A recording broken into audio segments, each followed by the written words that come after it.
عظمیٰ قادر صاحب میں آپ سے کرتا ہوں، آپ کے لیڈرز دعویٰ کر رہے ہیں، آج بھی ایک پریس کانفرنس کی وزیر اطلاعات نے اس میں کہا گیا جلسہ ناکام ہو گیا۔ جلسے کی ناکامی کامیابی کا معیار آپ کے حکومت کے نزدیک کیا ہے؟ بسم اللہ الرحمن الرحیم۔ ملک صاحب بہت شکریہ آپ نے مجھے انوائٹ کیا۔ جلسے کی ناکامی اور کامیابی جو ہے وہ آپ کو پتہ ہے نمبروں سے ڈیسائیڈ ہوتی ہے، اور آج ہم نے جو ہم نے دیکھا کہ تھوڑے دور لوگ کھڑے ہوئے ہیں، اور اوپر سے جو ایریل ویو بھی آیا وہ اتنا کوئی خاطر خواہ نہیں تھا، بس ایک نارمل سا جلسہ تھا۔ اور اس کی وجہ سے ان ساروں کو جو پی ٹی آئی کی جو سوشل میڈیا ہے، ایون عارف علوی، انہوں نے ایسی ٹویٹس کیں جو ان کو بعد میں ڈیلیٹ کرنی پڑی، کیونکہ وہ کبھی کسی آزاد کشمیر کے جلسے کی تصویریں دے دی، کبھی واگا بارڈر پہ کسی گیدرنگ کی تصویر، کبھی واگا بارڈر کی دے دی۔ اس کا مطلب گھبراہٹ تھی نا، پتہ تھا کہ جی ہم ناکام ہونے جا رہے ہیں، اس لیے تھوڑا سا ہائپ بلڈ کرنے کی کوشش کی انہوں نے۔ لیکن آپ نے دیکھا ہے کہ ایون فرام کے پی ہمیں تو کوئی خاص زیادہ، میرے خیال میں جلسے میں آدھے سے زیادہ لوگ تو یہ کے پی سے لے کے آئے ہوئے تھے، اور وہاں پہ آپ نے دیکھ لیا ہے کہ کس طرح سے علی امین گنڈا پور اور مروت میں ایک چپکلش چل رہی ہے، دونوں ایک دوسرے کو جو ہے تنقید کا نشانہ بنا رہے ہیں۔ تو دیکھیں جب ایک سیاسی جماعت انتشار کا شکار ہو جائے اور اس میں اپنی دراڑیں آپ کو کلیئر نظر آنی شروع ہو جائیں، چھینا جھپٹی آپ کو سامنے نظر آ رہی ہے، کہیں سے بہن کھینچ رہی ہے، کہیں سے بیوی کھینچ رہی ہے، کہیں سے گنڈا پور جو ہے وہ کہانی سنا رہے ہیں، کہیں سے وہ لائرز نے ہائی جیک کیا ہوا ہے پارٹی کو، تو پارٹی اب ایک تقریباً جسے کہتے ہیں نا ختم ہو گئی ہے سیاسی طور پہ۔ آپ کے لیے آج کے جلسے کوئی تھریٹ نہیں ہے، کوئی پریشانی نہیں ہے آپ کی؟ ہمیں کیا فرق پڑا ہے؟ ہمیں تو کوئی فرق نہیں پڑنا ہے، اور جس وجہ سے انہوں نے جلسہ کیا تھا این آر او مانگنے کے لیے، تو وہ این آر او ہم نے تو نہیں دینا، وہ تو عدالتوں نے دینا ہے۔ اگر اپنے آپ کو یہ بے گناہ ثابت کر سکتے ہیں تو جا کے کر لیں، تو جلسے سے تو نہیں انہوں نے رہا ہونا نا۔ اور جلسہ ویسے بھی بالکل ہی کوئی جلسی کی طرح تھا، مجھے تو کوئی خاطر خواہ لوگ نظر آئے نہیں وہاں پہ۔ اگر آپ کو نظر آئے ہیں تو آپ میرے خیال میں حد سے حد 5-6 ہزار وہاں پہ لوگ نظر آئے۔ وہ تعداد آپ نے کم نہیں کر دی 5-6 ہزار؟ وہ بھی زیادہ ہے، چلے اس سے بھی کم ہو جائے۔ آپ نے کم کر دی میرے خیال میں، وہ تو اتنی کم تو نہیں ہوگی 5-6 ہزار لوگ۔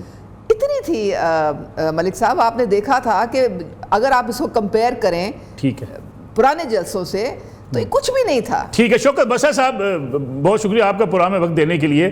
بسر صاحب 5-6 ہزار تعداد تھی، عظمیٰ قادر صاحب کہہ رہی ہیں، پھر دوسری بات حکومت کہتی ہے ہمیں تو کوئی فرق نہیں پڑا، جلسہ ہوا ہو گیا۔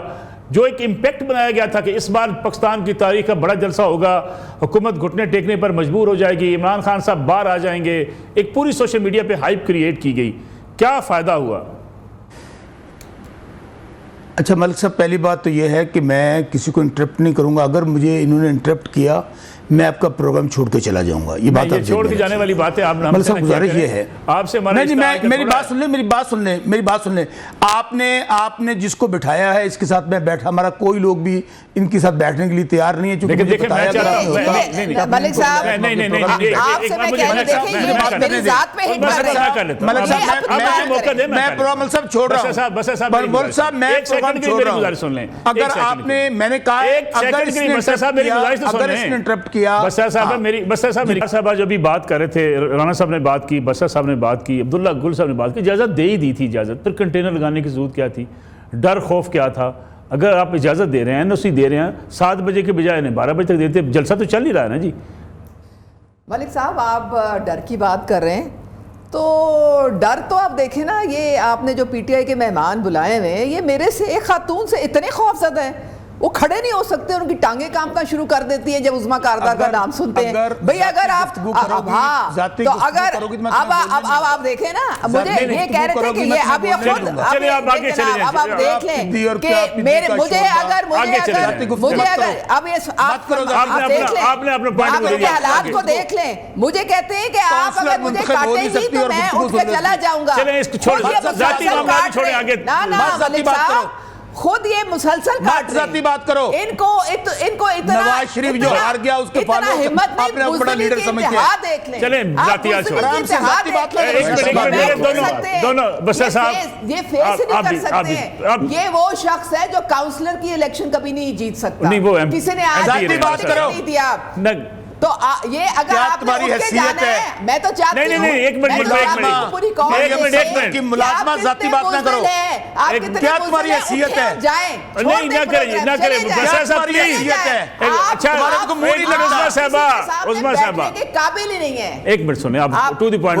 صاحبہ نہ کہیں اس کو کہیں نوکرانی، مریم صفدر کی نوکرانی. ایک منٹ، مریم صفدر کی ملازمہ. اچھا ایک منٹ بسر صاحب نواز شریف کی ملازمہ. دیا تمہیں شرم کرو، شرم نہیں یہ الفاظ نہ کریں پلیز. کیا تمہاری حیثیت ہے تم لوگوں کی؟ اچھا آپ ٹو دی پوائنٹ بات کریں. کیا لوگ ہیں آپ؟ اپنا موقع دے دیں آپ. مائک اتارے اور جائے، مائک اتارے اور جائے. میرے سامنے کھڑے ہونے آپ بتا دیں. اچھا پارٹی کی بات کریں. چلا جائے یہاں نہیں آپ پارٹی کی بات کریں، کنٹینر کیوں لگائے گا؟ چلیے چھوڑیں اس بات کو. نہیں میں نہیں چھوڑوں گی. پہلے ملک صاحب آج کے بعد اس گھٹیا کو مت ملانا. نہیں یار ایک بسرا یہ صاحب سیاسی کارکن نہیں ہے. اس کے بعد دلیل ہے پلیز کوئی بسرا صاحب پلیز ایک نہیں. اس کے منٹ بعد اس کے زیرو دلیل ہے. یہ ویسے پاگل ہے، یہ اب نارمل ہے.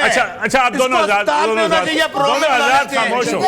دونوں حضرات خاموش ہو. آپ کے دماغ کا کھانا خالی ہے. ایک منٹ آپ کے پاس رانا یہ صاحب اسپتال سے اٹھتی ہے، پروگرام میں بلا لیتے ہیں آپ اس کو. آپ کی ایک خاتون کو فیس کرنے کی ہمت ہی نہیں ہے. آپ خاتون سے ڈر گئے، آپ بھاگ گئے، آپ بھگوڑے ہیں. آپ نے باقیہ کرنا ہے. جب آپ ایک خاتون کو فیس نہیں کر سکتے ہیں تو آپ نے باقیہ کام کرنا ہے. رانا صاحب، سیاست چھوڑیں، رانا صاحب آپ سیاست چھوڑیں اور گھر جائیں. آپ نیشنل ٹی وی پہ کیوں آ کے بیٹھ جاتے ہیں جب آپ فیس ہی نہیں کر سکتے کسی اور کو؟ تو آپ جائیں گھر جائیں. عظمیٰ صاحب ان بیچاروں کے بسرا پاس صاحب سیاسی ایک بات منٹ نہیں ہے. میری گھر اب دونوں حضرات ایک منٹ مجھے دے دیں.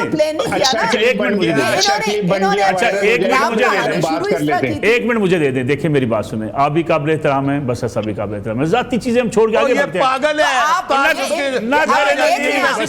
آپ دیکھ لیں. اچھا رانا صاحب بتائیں مجھے یہ جو سیاست میں بات دیکھ لیں ان کی رانا صاحب. اچھا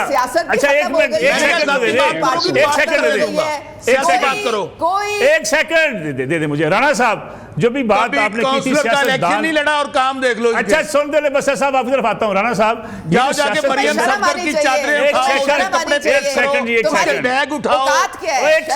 ایک منٹ پلیز رانا صاحب تمہاری حیثیت ہے. رانا صاحب کونسلر نہیں بن سکتا. کونسلر نہیں بن سکتا. ایک منٹ رانا صاحب. کونسلر نہیں بن سکتا. اچھا چلے میرے سن لیں آپ. تو جہاں پہ عظمیٰ بیٹھتی ہو پی ٹی آئی والوں کو پتا ہوتا ہے کہ آج پھر سلپ ہو جاتی تھی اور ایک نیا رفڑ شروع ہو جاتا ہے. لیکن میرا خیال ہے کہ اسکرین پہ ہمیں سب کو میچورٹی کا مظاہرہ کرنا چاہیے اور بتانا چاہیے کہ ہم مطلب ہم تجزیہ نگار ہیں یا ہم پولیٹیشین ہیں، ہم ذمہ دار لوگ ہیں. ہم آپ کے پروگرام میں ایک پروگرام میں میری نجم ولی سے اس میں بڑا دکھ ہوتا رہا مجھے کہ مجھے کیا کی ضرورت تھی یہ کرنے کی اور ہم نے کیا میسج دیا دنیا کو کہ ہم لوگ ایک دوسرے کی بات نہیں سن سکتے. اور اب یہ جو آج جو کچھ بھی ہوا ہے دیکھیں ملک صاحب، میرا کہنا یہی ہے کہ یار اگر 9 مئی کیا ہے نا تو آپ سزا دیں انہیں. 9 مئی جن لوگوں نے کیا انہیں چوکوں میں لٹکا دیں. ان لوگوں کو سیاست سے نکال کے باہر پھینک دیں. آپ دیکھیں